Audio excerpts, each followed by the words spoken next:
Check. तुम्ही सगळे कसे आहात? इतना ही आता है. So first of all, cultural capital of Maharashtra और ऑक्सफोर्ड ऑफ द ईस्ट जिसको कहा जाता है, ऐसे पुणे के सभी लोगों को गुजरात का वंदन. लास्ट प्लेयर, लंबी पारी खेलनी थी लेकिन टाइम हमारे पास बहुत कम है. जितना एसेंशियल है, जितना बहुत इंपॉर्टेंट है, उतनी ही चीज़ें मुझे बतानी है. सी, यूपीएससी हो या मैंने जीपीएससी क्लियर किया क्लास 1, गुजरात में रैंक 34 था. यूपीएससी क्लियर किया, rank 570, IPS, becoming the youngest IPS of Gujarat at such an early age. And then people come to you and बोलते हैं आप बहुत नसीबदार है, you are very lucky. I tell them in reverse, luck favors the brave. कोई अपना luck साथ में लेके नहीं आता, वो बनाना पड़ता है. अगर आपके पास रिस्क लेने का एटीट्यूड है, सी, मैं गुजराती हूं and we know the business, and business का एक ही फंडा है, higher the risk, higher the profit. So अगर 8:30 को आपका एक्सीडेंट होता है और 9 o'clock आप मेंस की एग्जाम देने जा सकते हैं. इंटरव्यू से पहले 1 महीने तक आप हॉस्पिटलाइज्ड है और उससे 1 वीक पहले आप दिल्ली जाके उसकी प्रिपरेशन कर सकते हैं. तो luck has to come with you. उसको आना पड़ेगा और आपको आईपीएस बनाना पड़ेगा. लोग बोलते हैं कि एक्सीडेंट के बाद आप जाके आए एंड ऑल. तो द सिंपल था कि मैं एग्जाम के लिए निकला, मेंस मेरा था, सुबह GS3 का पेपर था. 8:30 को मेरा स्कूटी स्लिप हो गया, मेरा लिगामेंट इंजरी हो गया, लेफ्ट हैंड में इंजरी था, सीट से ब्लीडिंग हो रहा था. लेकिन मेरे पास 2 ऑप्शन थे. मैं खड़ा हुआ, मैंने देखा, okay, my right hand is safe, and I decided I will go to the exam hall and write the exam. मेरे पास 2 ही ऑप्शन थे. या तो मैं वहां से उठ के रोने लगूं, यार मेरे साथ ही ऐसा क्यों हुआ, मेरा एक्सीडेंट हो गया, मेरा मेंस खराब हो गया, और हॉस्पिटल जाओ. या दूसरा ऑप्शन था कि मैं देखूं कि मैं 3 घंटे और सरवाइव कर सकता हूं. हाँ, कर सकता हूं. मैं मेंस के लिए एग्जाम हॉल में गया. ये जितने भी फोटोग्राफ्स लगे हैं, सर ने जैसे बताया कि जितने भी इंसान सक्सेसफुल हुए, अगर आप उसकी लाइफ स्टोरी देखेंगे तो कहीं ना कहीं एक मोमेंट आता है जहां पे वो इंसान की जो स्ट्रगल है वो पीक पे हो जाते हैं. वो इस मोमेंट पे आपको डिसाइड करना है कि आपको वहां से यू टर्न लेना है या आपको वहां से आगे निकलना है. इन सब लोगों ने डिसाइड किया कि उनको वहां से आगे निकलना है. एंड दैट इज द फंडा ऑफ लाइफ. सक्सेस उन्हीं को मिलता है जो इस स्ट्रगल वाले मोमेंट से आगे निकलने की सोचते हैं.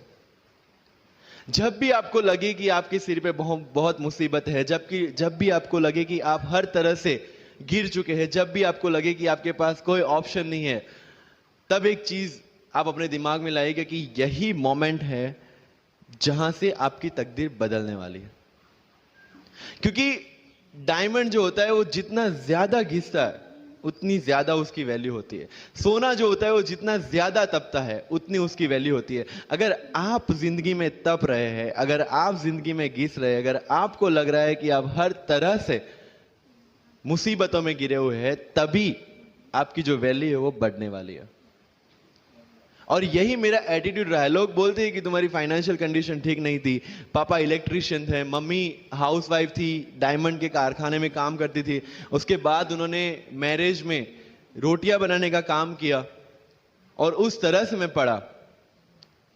लेकिन जब मुझे पूछा जाता है कि ऐसी कौन सी चीज है आपकी लाइफ में जो आप बदलना चाहते हो, एंड आई सेड नथिंग. क्योंकि अगर वो चीजें नहीं होती मेरी लाइफ में तो शायद आज आपके सामने मैं नहीं होता. तो अगर लाइफ में प्रॉब्लम्स है, अगर लाइफ में स्ट्रगल है, जैसे सर ने बताया struggle is a part of life, and I strongly believe in that. क्योंकि अगर हम दिल्ली में थे, मेरे दोस्त के साथ में निकला बाहर घूमने, तो बोलता है यार ऐसी लाइफ चाहिए, कोई मगजमारी नहीं, आराम से बैठते हैं पूरे दिन एसी वाले कमरे में, बहुत सारे पैसे हैं और कोई टेंशन नहीं, ऐसी लाइफ चाहिए मुझे. मेरे पास ऑप्शन है. बोलता क्या? बोला देख सामने एटीएम का रूम दिख रहा है, एसी वाला कमरा है, बहुत सारे पैसे, कोई मगजमारी नहीं, जॉब ले ले. क्यों IAS IPS में दिमाग खराब कर रहा है। अगर स्ट्रगल नहीं चाहिए तो you have to compromise with that life. जब भारत वर्ष का सपना चंद्रगुप्त ने देखा, चाणक्य ने देखा, और उस भारत वर्ष को बनाने के लिए जब ये संघर्ष जारी था, और तब नंद के राजा धनानंद की डॉटर दूरदराज से चंद्रगुप्त को प्यार हो जाता है, और जब चाणक्य उनको बोलते कि नहीं, तुम्हें उससे दूर रहना है, और तब चंद्रगुप्त बोलता है, आचार्य कभी कभी सोचता हूं कि जिंदगी में या ये भारत के सम्राट बनने के लिए इतना त्याग, इतना बलिदान ना देना होता तो। और तब चाणक्य रिप्लाई करते हैं, तो हर कोई भारत का सम्राट होता। This is the fundamental rule of life. अगर आईएएस बनने के लिए, आईपीएस बनने के लिए सैक्रिफाइस करना नहीं पड़ेगा, अगर उसके लिए आपको त्याग नहीं करना पड़ेगा, तो आज पूरे इंडिया में हर घर में आपको आईएएस आईपीएस मिल जाएंगे। So when you are entering into this game of UPSC or MPSC, make sure that you have to sacrifice anything which will take you to your goal. लेकिन प्रॉब्लम ये है कि हमें टेंशन होती है, यार दोस्त की एंगेजमेंट है, उसकी बर्थडे पार्टी है, उसकी शादी है, अटेंड नहीं करूंगा तो बोलेगा मैं तेरी शादी में नहीं आऊंगा, एंड ऑल। लेकिन बिलीव मी, जब आप आईएएस बन जाओगे, वो सामने से याद दिलाएगा, भाई इनविटेशन कार्ड नहीं भेजा तूने। समझ रहे हो?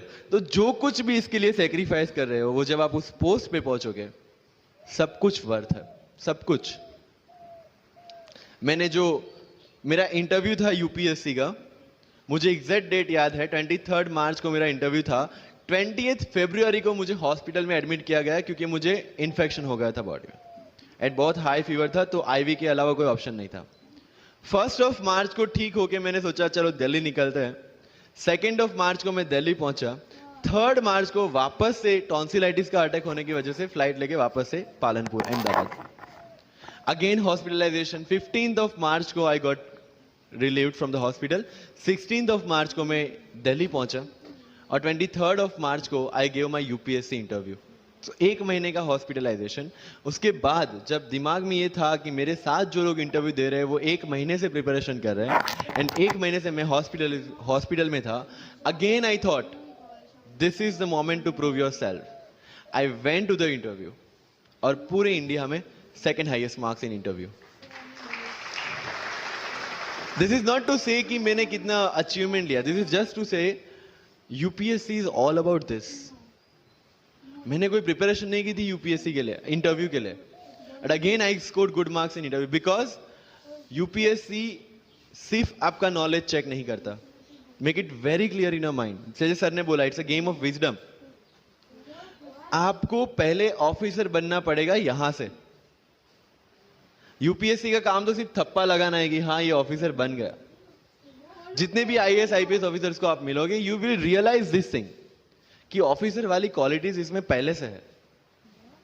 आप जब प्रिपरेशन स्टार्ट करते हैं तभी से समझ लीजिए कि आपकी आईएएस और आईपीएस की ट्रेनिंग भी स्टार्ट हो गई। बिकॉज जो क्वालिटीज आपको चाहिए as an officer, as an IAS, as an IPS, क्या क्वालिटीज चाहिए? फर्स्ट ऑफ ऑल कॉन्फिडेंस, कि जब आप उस सीट पे बैठते हैं, आपके सामने कोई भी क्वेश्चन आएगा, you will be able to handle the issue. ये कॉन्फिडेंस लेके आपको उस सीट पे बैठना है। यही कॉन्फिडेंस चाहिए when you start the preparation. Decision making, अगर हर एक टॉपिक पे आप हर एक कोई को पूछने जाते हैं, भाई इसमें कौन सी बुक पढूं, इसमें क्या पढूं, इसमें क्या करूं, then you are not suitable for this exam. लोग बोलते हैं कि 1 साल में प्रिपरेशन, जैसे मैंने जून 2016 में मैं दिल्ली गया, और जून 2017 में मैं अपियर हुआ, and I clear UPSC and GPSC. People से कि सर 1 साल की मेहनत में आपने एग्जाम क्लियर कर दिया। यस, टेबल और चेयर पे बैठ के करने वाली मेहनत 1 साल की थी, लेकिन उसके पीछे की मेंटल प्रिपरेशन कितनी पुरानी थी। जब मैं प्राइमरी स्कूल में था तब सोचा था कि आईएएस बनना है, और तब से मेरी जो जर्नी है, तब से मेरा जो टेम्परामेंट है, तब से मेरा जो एटीट्यूड है, वो इसी डायरेक्शन में था। जब कॉलेज में था तब मैंने एनजीओ स्टार्ट किया, 3 एनजीओ से मैं जुड़ा था। जब लोग सोशल मीडिया, व्हाट्सएप और फेसबुक पे बिजी थे, मैं वहां स्लम में जाके बच्चों को पढ़ा रहा था। क्यों? क्योंकि मुझे पता था कि फ्यूचर में यही काम करना है, क्यों ना अभी से उसकी ट्रेनिंग ले लो। So I have invested my each and every moment for this goal. Because जो पर्सनालिटी टेस्ट लास्ट में यूपीएससी लेता है, इंटरव्यू नहीं है वो। We consider it as interrogation. Interview को इंट्रोगेशन लेके चलते हैं, वहां पे पूछताछ होगी नहीं। अगर यूपीएससी के इंटरव्यू में 10 में से 9 क्वेश्चन के आंसर भी आप सॉरी सर और sorry ma'am I don't know कह के देते हैं, उसका कोई इंपैक्ट नहीं पड़ता। इंपैक्ट पड़ता है वो 9 क्वेश्चन न आने का प्रेशर आप कैसे हैंडल करते हैं। आपके पसीने छूट जाते हैं या आप वही टेम्परामेंट के साथ इंटरव्यू कंटिन्यू करते हैं। मार्क्स उस चीज के, मार्क्स है आपकी सोच के। एक ऑफिसर के तौर पे जब आपको आईएएस या आईपीएस की सीट पे बिठाया जाएगा, how will you treat the citizens of this nation? What will be your attitude to each and every person who is going to come and meet you? These things are being tested during UPSC interview. और इस सारी journey में अगर सबसे important कोई चीज है तो that is your learning attitude. और not for UPSC, for life even. Because when I am speaking in front of you in Hindi and English, to be very clear, I belong to rural background of Gujarat. और मेरा study जो हुआ है वो पूरा Gujarati medium में हुआ है, गवर्नमेंट स्कूल में। 12th तक का स्टडी मेरा गवर्नमेंट स्कूल में हुआ है, गुजराती बोर्ड में, गुजराती मीडियम में। And yet I can give my UPSC interview in English in Delhi and score such marks. Where did it come from? कहाँ से आता है ये? मुझे अभी भी याद है मेरा college National Institute of Technology Surat था, जहाँ पे मेरे साथ जो पढ़ने वाले बच्चे थे वो सारे सीबीएसई आईसीएसई वाले थे, और मैं एज ए एलियन वहाँ पे पहुँचा था, क्योंकि तब मुझे पता चला कि मैकडी जैसा भी कुछ है और उसमें बर्गर जैसा भी कुछ मिलता है। That was my first exposure to any metro city. And जब मैं उनसे इंटरेक्शन करता था और इंग्लिश बोलने की ट्राई करता था, तो जैसे संजू मूवी में इंग्लिश दिखाया गया है गुजरातियों का, जो जीरो को जीरो बोलते हैं, उसी तरह I was also like that. Mother tongue influence आ जाता है, it's very obvious. So I use to speak notes and not notes, और डोर एंड नॉट डोर, और don't and not don't. They use to make fun of me. सफिन, it's not don't, it's don't. Okay fine. I had 2 options. Either I stop speaking English with them or improve on that and go ahead. I decided the second option. When I started my preparation of civil services, जो English medium में करनी थी, वाजीराम में मैंने coaching किया, जहाँ पे पूरा English medium में था, सारे सब्जेक्ट्स मेरे लिए नए थे। I started from the scratch. I started from the English medium NCERT of standard 5 and 6, Gujarati dictionary, Gujarati to English dictionary, and then I started my preparation. कभी कभी ऐसा होता था कि द हिंदू का पूरा एडिटोरियल पढ़ लिया और उसके बाद आई वाज लाइक कि मैंने क्या पढ़ा। ये होगा, सबके साथ होगा। बट उस जगह अगर आप टिक गए, उस जगह अगर आपने पेशेंस रखा, उस जगह आपने अगर सरवाइव कर दिया, तो इस एग्जाम में भी सरवाइव कर जाओगे। क्योंकि यूपीएससी की जो रेस है उसमें कभी भी कछुआ, कभी भी खरगोश नहीं जीतेगा। इसमें जीतने वाला ऑलवेज कछुआ ही होगा, जो स्लो बट स्टेडी रहेगा। लग जाते हैं 5 साल भी लग जाते हैं, 7 साल भी लग जाते हैं, 9 साल भी लगे हैं लोगों को एग्जाम क्लियर करने के लिए। लेकिन बिलीव में जब रिजल्ट आएगा ना, तो वो सारा सेक्रीफाइस आपको वर्थ लगेगा। आप पढ़िए लोगों के इंटरव्यूज। मैंने क्या किया कॉलेज के 4 साल में, I went through each and every interview of UPSC toppers on YouTube. Ira Singhal से लेकर टीना डाबी मैम तक सबकी इंटरव्यूज मैंने देखे। For what? Just to know कि उन्होंने ऐसी कौन सी गलतियां की थी जिससे इनको इतना टाइम लग गया, और मुझे कौन सी गलतियां रिपीट नहीं करनी है। क्योंकि चाणक्य ने कहा है कि दूसरों के एक्सपीरियंस से जो सीखते हैं ना, वो जल्दी आगे आ जाता है। क्योंकि खुद सब कुछ अनुभव करके सीखने के लिए जिंदगी काफी छोटी है। I did the same. 4 साल में हर एक टॉपर का इंटरव्यू देख लिया, चीजें समझ ली कि ऐसी कौन सी चीजें जो इन सब ने की है, और ऐसी कौन सी चीजें हैं जो गलतियां हैं जो इन्होंने की और जो मुझे रिपीट नहीं करनी है। सो जब युद्ध के मैदान में हम उतरते हैं, इस चक्रव्यूह में उतरते हैं, तो अभिमन्यु की तरह नहीं, अर्जुन की प्रिपरेशन के साथ उतरना है कि हमें पता होना चाहिए कि इससे बाहर कैसे निकले। I did the same. College के 4 साल इंटरव्यूज देखे, ब्लॉग्स पढ़े, समझा कि इसमें कॉमन मिनिमम क्या है। वो जो कहानी अगर आपने सुनी हो कि शार्पनिंग द एक्स, रोज अगर आप पेड़ काटने के लिए जाते हैं तो you have to sharpen your axe, otherwise day by day आपकी जो एफिशिएंसी है वो कम होती जाएगी।